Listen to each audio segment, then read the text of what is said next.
Finally, it goes live. Welcome to Faith-Filled Friday. I'll give a moment for people to come online. You can try to guess where I am. Yes, this is Pastor Steve Meldy from Christ Presbyterian Church in Tucson, Arizona, where the weather today is spectacularly beautiful. Stop complaining about the heat. It's going to get cold. I don't like it cold.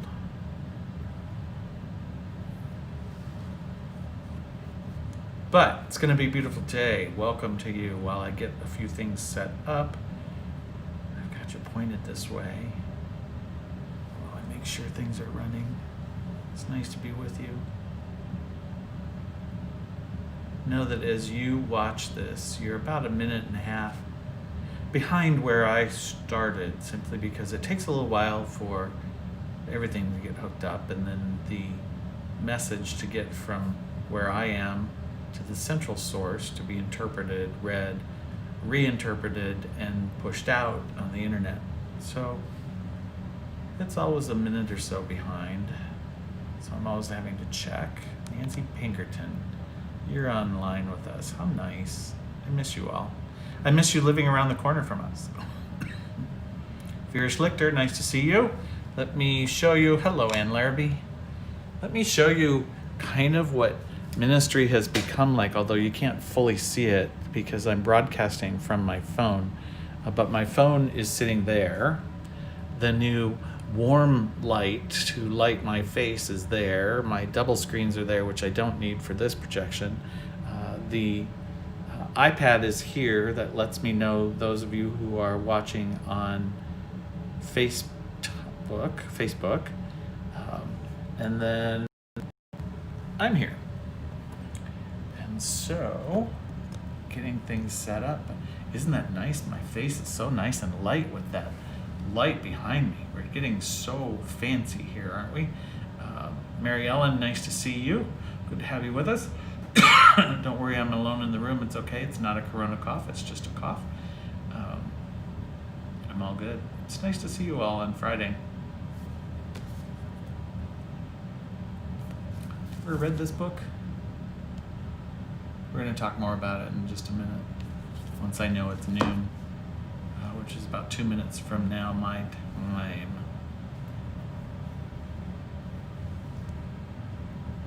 Yeah, for those who don't see, Ann Larrabee is posting on our Facebook messages in here about the post I shared earlier on Facebook from Pastor Jim Toole of St. Andrew's Presbyterian Church. What an amazing man of faith. Linda, how nice to see you all the way from Texas. We hope you're doing well. We miss you much. We keep you in our prayers, Linda. Yeah, we know you as Linda XL, even though your name on your Facebook is Van Steen. Was that your original maiden name, Van Steen? XL's a better name. We like that. We like that. We miss your Chris a great deal. Anyway, I posted on our church Facebook page just a little bit earlier a video from Pastor Jim Toole of St. Andrew's Presbyterian Church. He's coming on every Friday and kind of sharing his journey of cancer. His wife, Patty, has been dealing with cancer for many years. It went into remission and then came out of remission. Has spread to some spots even in her brain, so that makes life difficult. But she's been responding actually to chemo of lately, so that's nice. And in the midst of that, they discovered that Jim has cancer, and it has spread to several spots. So he's undergone chemo, and Jim, you'll notice Jim will talk to you, but truly if you go back and you watch, he really had pretty wild hair. And the chemo treatment now has caused him to lose his hair. So he shaved it and joined the rest of us, even though mine's not from chemo. His has the chance of growing back when he gets through. But pray for them. What a struggling time for that family. So it's good to be with you on Faith-Filled Friday. It is now noon in Tucson. So when you're getting this, it's probably about 12:02. These Faith-Filled Fridays, I just come on and I try to dream up things about what to talk about, all of that, and just share some faith with you on Friday. I think we all need a little shot of it from now and then, but especially during these pandemic times. And I am not much of a poet. I'm definitely not a writer of poetry. I am not really always a fan of poetry, I suppose, mostly because I don't understand it. I'll bet you miss Tucson, Linda. We miss you here. One of the times I appreciated poets was watching the fictitious movie Contact, based on the book. And Jodie Foster is the lead character. She's a scientist, and her goal is to reach out into the universe and see what's out there. She's looking for life beyond the Earth. And she gets to be a part of this scientific experiment that will send somebody out into the universe and in through a wormhole to time travel. And she does all of that. She's this agnostic, atheist, non-faith believing scientist. And she emerges from this long wormhole out into the expanse of the universe. And one of the first things she says is they should have sent a poet. Now, I love that. Laurel, nice to see you from Oregon. I love that thought that a scientist understands that scientific language cannot explain the beauty and wonder of the world, nor can it even describe it, I suppose is a better word. It can't describe the wonder of the vastness of God's creation. And so as a scientist, the first thing she said is they should have sent a poet. And I don't know, for some reason I was thinking about that movie this week. I love that movie. Schneider's from Illinois watching. Nice to have you with us. But several years ago I was turned on to this book, 10 Poems to Change Your Life by Roger Housden. And he has some very interesting poems in there. The second one is by a guy named Antonio Machado, who wrote in his own native language. And honestly, I don't know what that language was, if it was Italian or what. But anyway, he wrote in his native language, and a man named Robert Bly interpreted it. Hello, Laura. And so let me share with you this poem called Last Night as I Was Sleeping, because for whatever reason, this poem has always touched my heart. Yolanda, welcome back. So listen to this poem by Antonio Machado called Last Night as I Was Sleeping. Last night as I was sleeping, I dreamt, marvelous error, that a spring was breaking out in my heart. I said, along which secret aqueduct, O water, are you coming to me? Water of a new life that I have never drunk. Last night, as I was sleeping, I dreamt, marvelous error, that I had a beehive here inside my heart, and the golden bees were making white combs and sweet honey from my old failures. Last night, as I was sleeping, I dreamt, marvelous error, that a fiery sun was giving light inside my heart. It was fiery because I felt warmth as from a hearth, and sun because it gave light and brought tears to my eyes. Last night as I slept, I dreamt, marvelous error, that it was God I had here inside my heart. Kathy Wade, nice to see you. Laura Manning, nice to see you. I think it's important for you to understand the writing. See if I can get that into a space where you can see it. Last night as I slept, I dreamt, marvelous error. Maybe it wasn't a dream. Maybe it was a vision. And I think that's what Machado is trying to say. In this month of October, in our worship themes, we've been talking about building a relationship with God and talking about different ways to do that. And I really do believe, because I've experienced it myself, that God reveals God's self in a whole lot of different ways. And sometimes we have to get beyond the idea that it's just a dream. And sometimes the pencil's just a pencil.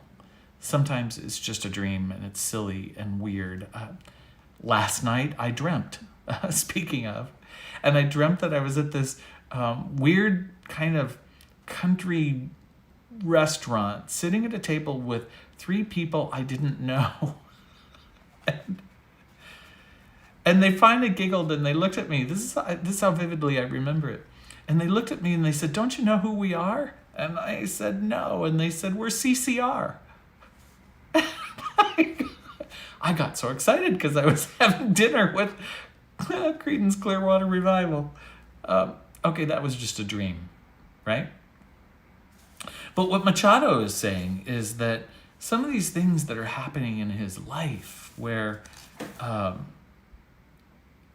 spring is breaking out in his heart, and he doesn't know where that comes from, where bees are making honey from his old failures,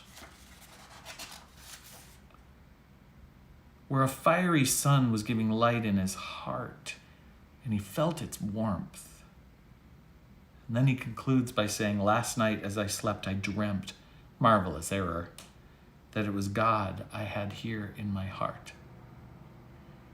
It wasn't an error. The marvelous error part is that he was dreaming. I think what Machado began to understand is that somehow in the midst of his life, God was revealing some things to him. God was working away within him, refreshing him with this fountain of water of life. We know about that fountain of life that comes to us in the book of Revelation. How wonderful it is for him to imagine, to experience that God was making something sweet of his failures, that God was filling his heart again with light and warmth. And, oh, hello, Mrs. Meldy. I just love that in the poetry. That's nothing that I could say in such wonderful ways, but I do believe that that's what God's grace does for us. That's what God's forgiveness does for us. And you, where's the camera? There. You are offered that grace. God offers you God's grace, God's forgiveness, God's love, God's light, God's Holy Spirit that makes something new, that refreshes you with the waters of life, that can make something sweet of the failures in your life, that can warm your heart that has turned cold from the challenges in life. And you open and you realize that God is right here with you. They should have sent a poet. You know, when you experience God's grace in some way, it can be overwhelming. Hi, Kate Legal. Just know that that grace is there. And know that God really is revealing that to you in a way you may not expect. And I invite you to watch for that, to try to experience that, to try to accept that grace, which isn't always easy. Forgive yourself. God forgives you. And then set your life right. Whatever failures you have in your life, know that God's Holy Spirit is making something sweet of them. Pretty cool, huh? Grace and peace to you this week. Happy Faith-Filled Friday. On a PS, this Sunday we're starting something a little bit new. Well, a lot bit new. Susan Simpson is our accompanist, particularly for our 1045 service and our other specialty services throughout the year. And Susan has brainstormed an idea about doing a hymn sing, because we're still not at a point where we really can come together and worship and sing out loud. And that's hard, and some of us miss singing the hymns from wherever we are, and some of us would like more hymns in our life. And so, from 9:45 a.m. to 10 a.m. on Sunday mornings, Susan will be at the piano keyboard in the sanctuary, and she'll be playing some hymns. And we'll be broadcasting the words so that you can sing along and enjoy them. And so that 15 or so minutes, She'll take some time and she'll talk to you about the background of the hymns, how they came to be, something about the poet that wrote the words or the musician that wrote the music. But she'll reintroduce us to some of the old hymns. She'll introduce us to some of the new hymns. She'll be picking, of course, for this Sunday, because we're going to start this Sunday, October 25th.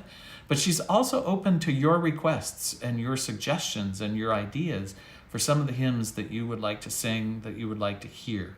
So those are going to be Sunday mornings at 9:45 a.m. till 10. We'll be live streaming on all 3 of our sites. If you can't make that, that's not a good time. Know that our sites always archive whatever we post. So your Faith-Filled Fridays are always archived. People go back and watch them on Saturday morning. I mean, what better way to wake up on the weekend, right? But you can watch, you can participate, you can be a part of the hymn sing anytime that you want. So come and be with us. I think it'll be a lot of fun. Sunday mornings, 9:45 to 10 a.m. Hymn sing with Susan Simpson, our accompanist, for a 10:45 service. Join us again this Sunday at 8:30 and 10:45. We'll be live online. If you're able, you are welcome to come in person. We are still requiring masks, and folks are hand sanitizing on the way in. We're in every other pews and physical distancing. It's weird. I know. In some ways, it feels kind of sullen and difficult to be in the room. But if you're able and you want, come and fill the room with your presence and your spirit. If not, join us online and fill the internet with your presence and your spirit as we worship together. From wherever you are, we have that opportunity to gather. So come, let's worship God. Have a faith-filled Friday, everybody. Grace and peace to you all. Thanks for being with me on these Fridays. We'll see you again next week.